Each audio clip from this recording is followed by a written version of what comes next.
नमस्कार, मैं हूं आपके साथ इश्तियाक अहमद और आप देख रहे हैं न्यूज। स्वागत आपको मध्य प्रदेश और छत्तीसगढ़ के बुलेटिन में। रुक करेंगे तमाम खबरों की तरफ।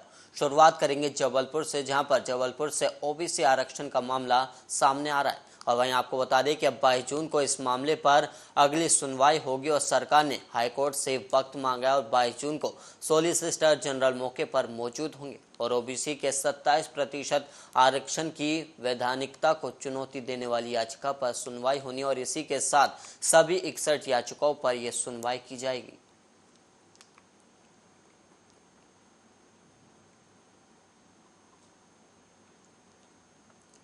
वहीं भोपाल में प्रभारी मंत्री भूपेंद्र सिंह ने मंत्रालय में बैठक करके गौरव दिवस की तैयारियों का जायजा लिया और बैठक में विधायक कृष्णा गौर, रामेश्वर शर्मा, पूर्व महापौर आलोक शर्मा भी शामिल हुए। तो वहीं इस अवसर पर भूपेंद्र सिंह ने कहा कि गौरव दिवस उमंग और उत्साह से मनाया जाएगा।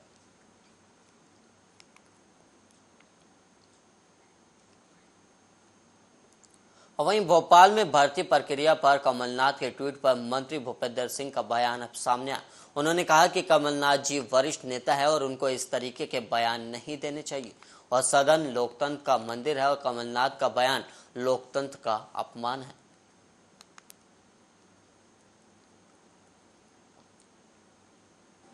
कमलनाथ जी जब मुख्यमंत्री थे तब चाहे वो चयनित शिक्षकों का मामला हो, चाहे आंगनबाड़ी कार्यकर्ता सहायिकाओं का मामला हो, चाहे अन्य मामले हों नियुक्तियों भर्तियों से संबंधित, इसमें किसी में भी 1.25 साल इन्होंने कोई निर्णय नहीं किया।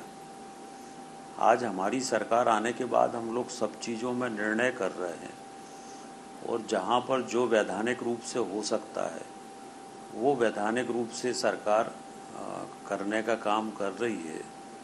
कई विभागों में भर्तियां चल रही हैं, कई विभागों में जो रिक्त पद थे उन पर भर्ती की प्रक्रिया चल रही है। तो कमलनाथ जी ने 1.25 साल तो कुछ किया नहीं और अब ये सब बातें करके इसका कोई औचित्य नहीं है।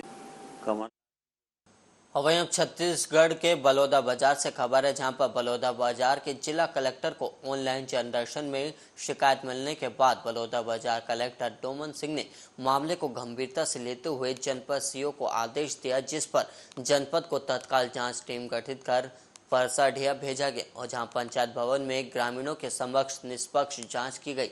और वहीं आपको बता दें कि जयराम ने ऑनलाइन शिकायत किया था कि नसबंदी के दौरान उनको शासन से जमीन मिला था और उस पर सरपंच, सचिव और रोजगार सहायक द्वारा जबरदस्ती तालाब बनवा रहे, जिस जांच अधिकारी को जांच के शिकायतकर्ता के द्वारा कोई भी ठोस सबूत पेश नहीं कर पाया।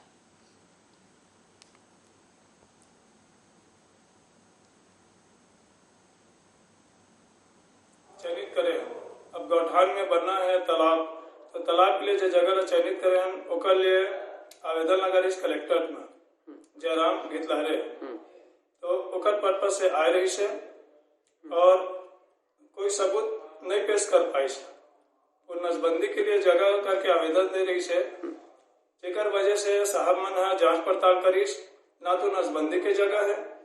और 1970 में वो बताइस कि 1970 में नसबंदी हुए, जबकि नसबंदी के बाद में उनका 2 जन औलाद हुए।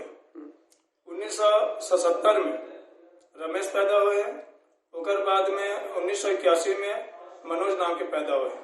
तो ये झूठा केस दायर करके शिकायत करी से शिकायत कर रही से कि वो जगह नसबंदी मूलक जयराम गितलहरे के द्वारा जयराम गितलहरे ग्राम पंचायत परसाडी के द्वारा सरपंच, सचिव, रोजगार सहायक के प्रति आरोप लगाया गया कि ये तीनों व्यक्ति मेरे निजी जमीन पे जबरदस्ती तालाब बनवाना चाह रहे हैं, जिसकी जांच करने के लिए हम लोग 26/4/2022 समय 11 बजे ग्राम पंचायत परसाडी में उपस्थित हुए। शिकायतकर्ता और शिकायत के विरुद्ध सरपंच, सचिव, रोजगार सहायक और समस्त ग्रामवासियों के बीच में बयान लिया गया। और वहीं भोपाल में दिग्विजय सिंह के बयानों से मुस्लिम समाज नाराज है। संयुक्त संघर्ष मोर्चा प्रदेश के अध्यक्ष शमसुल हसन का कहना है कि राजनीति करने वाले के अल्पसंख्यक और बहुसंख्यक के बीच में दरार पैदा करें और कोई गरीब कैसे पैसे लेकर किसी पर पत्थर फेंक सकता है, ये पूरे समाज को बदनाम करना हुआ।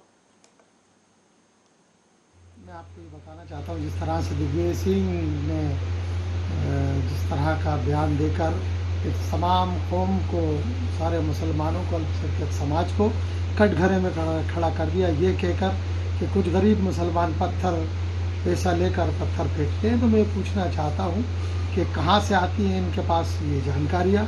एक कौम के पीछे लगे हुए हैं, कौम को बदनाम करने में लगे हुए हैं। हमारे बीच में अल्पसंख्यक और बहुसंख्यकों के बीच में ये हमेशा से एक विवाद पैदा करते, खाई का काम करते हैं। मैं तमाम प्रदेश के नौजवानों से, मुसलमानों से, अल्पसंख्यक समाज से, ऐसे लोगों से जो राजनीतिक हैं और राजनीति से जुड़े हुए हैं, उनसे ये मांग करना चाहता हूँ कि तमाम लोग दिग्विजय सिंह से पूछें कि कौन से वो मुसलमान है जो पैसा लेकर पत्थर फेंकते हैं। क्या इसी तरह हमें बदनाम करते रहेंगे दिग्विजय सिंह?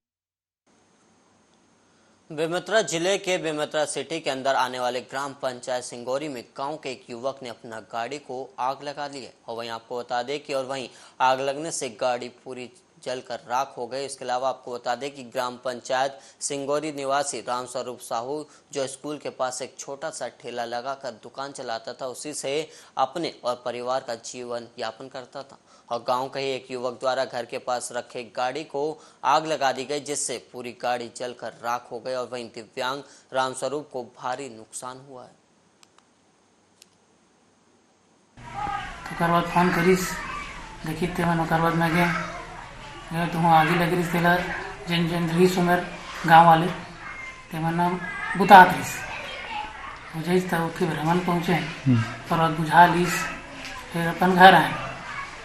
आगे जस्ट नींद तो पड़े नहीं रही से। उसके बाद 1 बजे करीब यहाँ जहाँ चाचा यहाँ क्वार्टर में गाड़ी खड़ा करता हूँ, जहाँ एक तरफ छेना भरा रही से, एक तरफ मोर गाड़ी खड़ी से।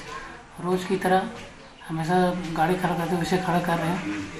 और बाद वहाँ आगे लगी तो फिर मोर भतीजी फ़ोन करके मैं बोलीस कि पापा तो गाड़ी में आगे लगा दे करके। वहीं बेमेतरा जिले में जवाहर नवोदय विद्यालय कुसमनी में संचालित है, जो वहां पढ़ने वाले बच्चों को जो सुविधा मिलनी चाहिए वैसी नहीं मिल रही है। और वहीं मूलभूत सुविधाओं का अभाव है और वहीं अव्यवस्था का भी आलम है, जिससे पालकों में भारी आक्रोश भी व्यापक है और जिससे सभी पालक बेमेतरा कलेक्टर के पास शिकायत के लिए पहुंचे। और वहीं आपको बता दें कि पढ़ने वाले बच्चे 10वीं से लेकर आपको बता दें कि 6ठी से लेकर 10वीं तक जवाहर नवोदय विद्यालय बेमेतरा जिला बेमेतरा में अध्ययनरत है, जहां पर मूलभूत सुविधाओं का अभाव भी है। और वहीं अव्यवस्था के लिए शाला प्रबंधन जिम्मेदार ठहराया गया है।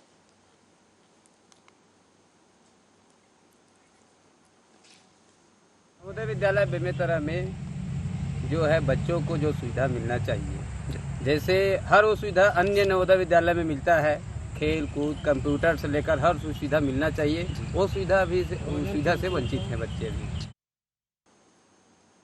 वहीं भोपाल में आसिफ जकी ने रोजा इफ्तार पार्टी का आयोजन किया और वहीं इस भोज में कांग्रेस के वरिष्ठ नेता पूर्व कैबिनेट मंत्री मुकेश नायक भी शामिल हुए और साथ ही सभी लोगों के लिए भोजन की सामूहिक व्यवस्था रखी गई थी, जिसमें नरेला विधानसभा के आसपास के क्षेत्र के लोग रोजा इफ्तार कार्यक्रम में शामिल हुए।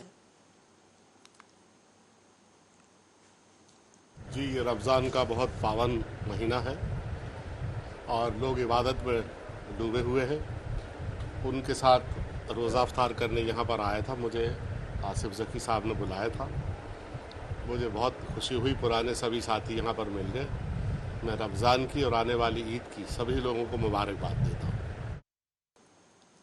वहीं अब खबर बिलाईगढ़ से है, जहां डोबनीढिया के ढाबा संचालक राजीव बर्मन ने भटगांव के एक आरक्षक पर डरा धमकाकर फोन के माध्यम से अवैध वसूली करने का बड़ा आरोप लगा, जिस पर कार्रवाई की मांग करते हुए थाना प्रभारी को आवेदन दिया गया। दरअसल शिकायतकर्ता की माने तो आरक्षक द्वारा पहले ढाबा संचालक को शराब बेचने की सलाह देकर उन पर थाना द्वारा कोई कार्रवाई नहीं करने की सलाह दी गई और वहीं 7,000 रुपए मासिक देने का बजट बता डाला और वहीं तत्पश्चात ढाबा संचालक से फोन के माध्यम से 1,000 रुपए भी 2 बार ट्रांसफर करा लिए गए। और इतना ही नहीं बल्कि ढाबा संचालक से नगद 5,000 रुपए भी ले लिए गए। इसके बाद वजूद ढाबा संचालक से 10,000 रुपए की मांग की गई, जिससे ढाबा संचालक परेशान होकर आरक्षक के खिलाफ कार्रवाई करने की मांग को लेकर थाना पहुंचा और वहां पर उनकी शिकायत की। 27 अप्रैल 22 को ही एक राजीव बर्मन नाम का, जो कि धोबनीडीह का रहने वाला है, उनके द्वारा एक शिकायत आरक्षक गीता भास्कर के विरुद्ध किया है, जिसने अपनी शिकायत में अवैध वसूली करना, 2 बार 1,000 रुपये उनको फ़ोनपे के माध्यम से लेना, ऐसा शिकायत किया है। ये शिकायत मुझे आज प्राप्त हुई है, इसकी जांच की आवश्यकता है, जांच के बाद ही इसका।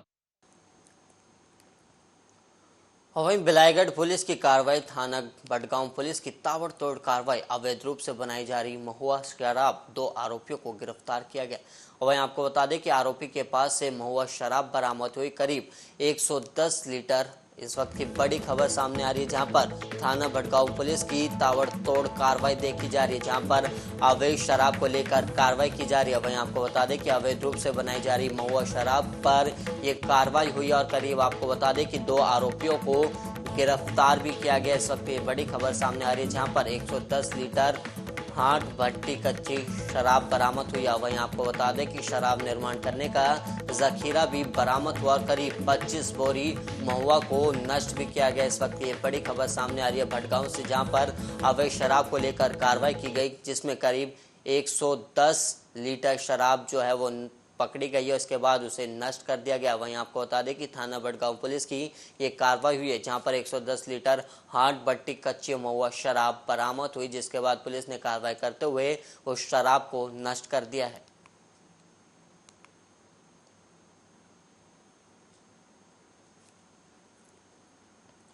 वहीं छत्तीसगढ़ के कोरबा में भी अब यूपी बिहार की तरह माहौल बन रहा है। लूटपाट के आरोपी को छुड़ाने के लिए दबंगों ने थाने में घुसकर न सिर्फ बवाल कर दिया, बल्कि सरेआम थानेदार से हाथापाई भी कर डाली।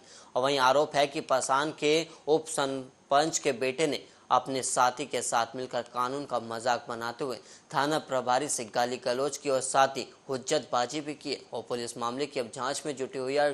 घटना पसान थाने क्षेत्र की। अब मंगलवार को रात के वक्त थाने में जमकर बवाल हुआ और कुछ लोग थाने में घुसकर वीडियो बनाने लगे। और वहीं बताया जा रहा है कि जनवरी के महीने में फॉरेस्ट गार्ड शारदा प्रसाद शर्मा की रिपोर्ट पर पसान पुलिस ने खमरिया के रहने वाले दीपक टेकाम के खिलाफ धारा 392, 353, 294, 506 और 34 के तहत अपराध दर्ज उसकी तलाश कर रही थी।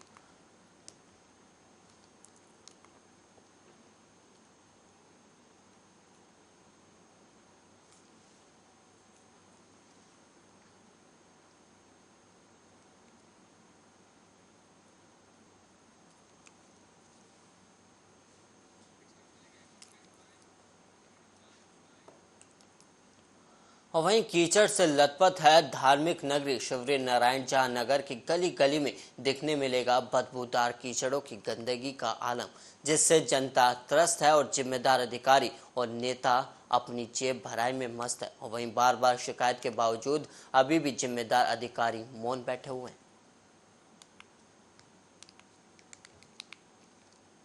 मेरा नाम है भारती रजक, मैं 15 वार्ड में रहती हूँ, नारायण के 15 वार्ड में रहती हूँ और यही सामने मेरा मकान है।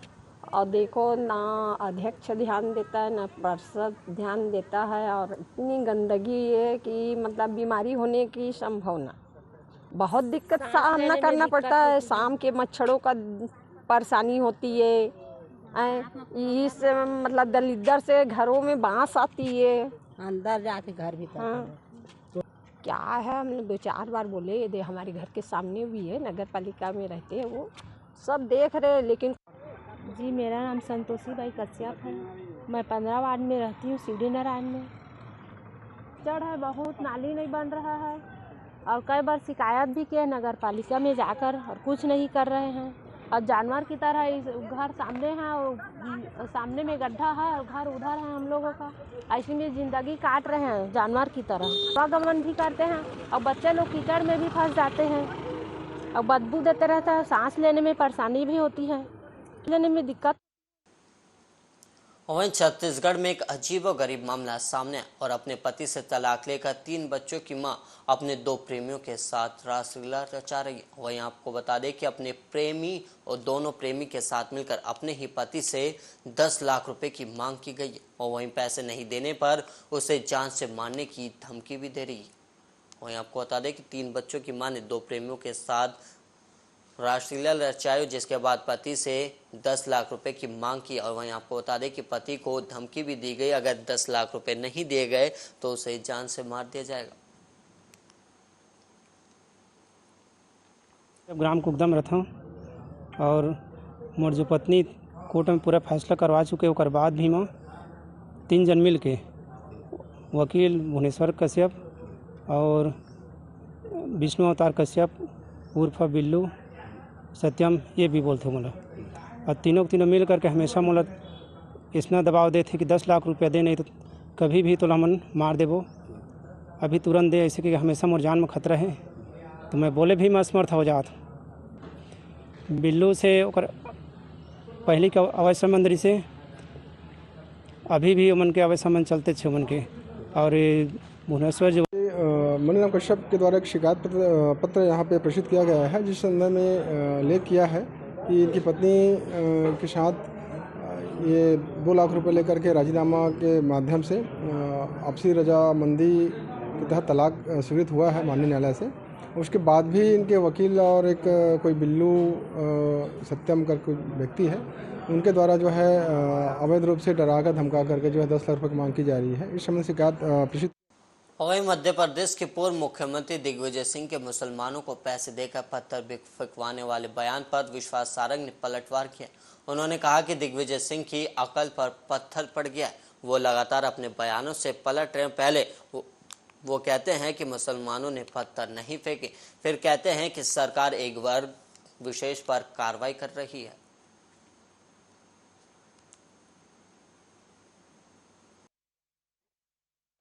और फिर वो कहते हैं कि भारतीय जनता पार्टी के नेताओं ने ही मुसलमानों से पत्थर फेंकवाए।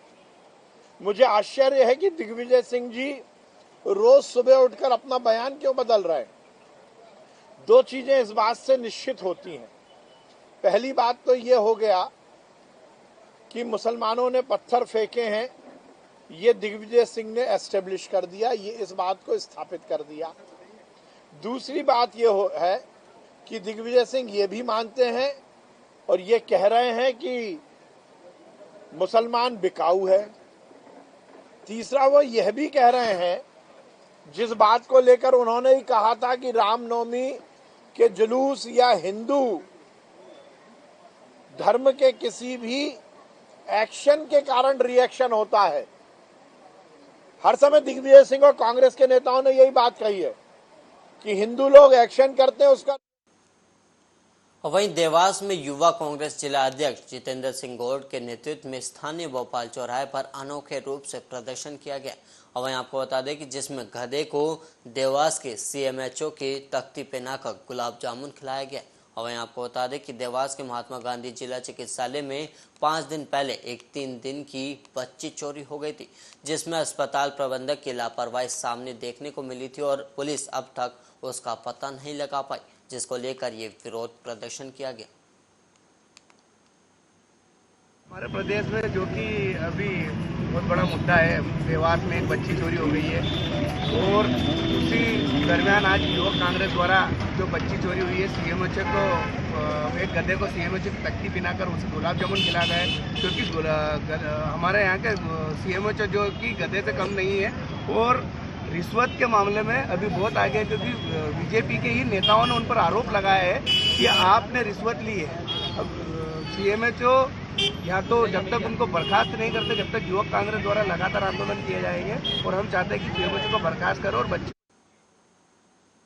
और वहीं जबलपुर में ईओडब्ल्यू ने बड़ी कार्रवाई किया। वहीं आपको बता दें कि पूर्व क्षेत्र विद्युत वितरण कंपनी के कनिष्ठ यंत्री को 15,000 रिश्वत लेते हुए गिरफ्तार किया गया। और इसके अलावा आपको बता दें कि कनिष्ठ यंत्री पर 15,000 की रिश्वत लेने का आरोप था, जिसे संज्ञान में लेते हुए ईडब्ल्यू ने ये कार्रवाई किया। और वहीं आपको बता दें कि ये कार्रवाई करते हुए उसे रंगे हाथों गिरफ्तार किया गया। 24/4/2022 को आवेदक जगदीश सिंह राजपूत के द्वारा ईओडब्ल्यू में शिकायत की गई थी कि एमपीबी करकबेल केजेई वीरेंद्र सिंह चौहान के द्वारा 15,000 रुपये की रिश्वत मांगी गई है, डोरी जब्त की गई थी उनके द्वारा। आवेदक जगदीश सिंह को दिनांक 24/4/22 को ही रिकॉर्डर देकर ये कहा गया था कि उसमें लेन देन से संबंधित बातचीत की रिकॉर्डिंग करें, जिसे रिकॉर्डर दिया जाकर एक शैडो गवाह भी साथ में भेजा गया था, जिसके द्वारा दिनांक 25/4/2022 को रिश्वत संबंधित बातचीत रिकॉर्ड की गई थी। रिकॉर्ड का सत्यापन करने पर दिनांक 26/4/2022 को जीरो पर अपराध पंजीबद्ध कर आज दिनांक 27/4/2022 को एमपीबी के कार्यालय आकर रिश्वत 15,000 की रिश्वत लेती है।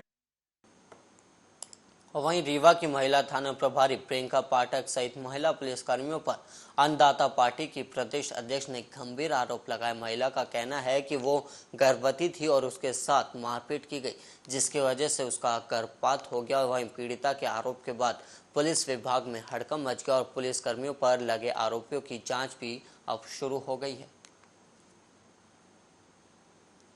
महिला थाना में एक 22 साल की युवती आई थी अपनी शिकायत करने के लिए, जो सराय सीधी थाना क्षेत्र की रहने वाली है।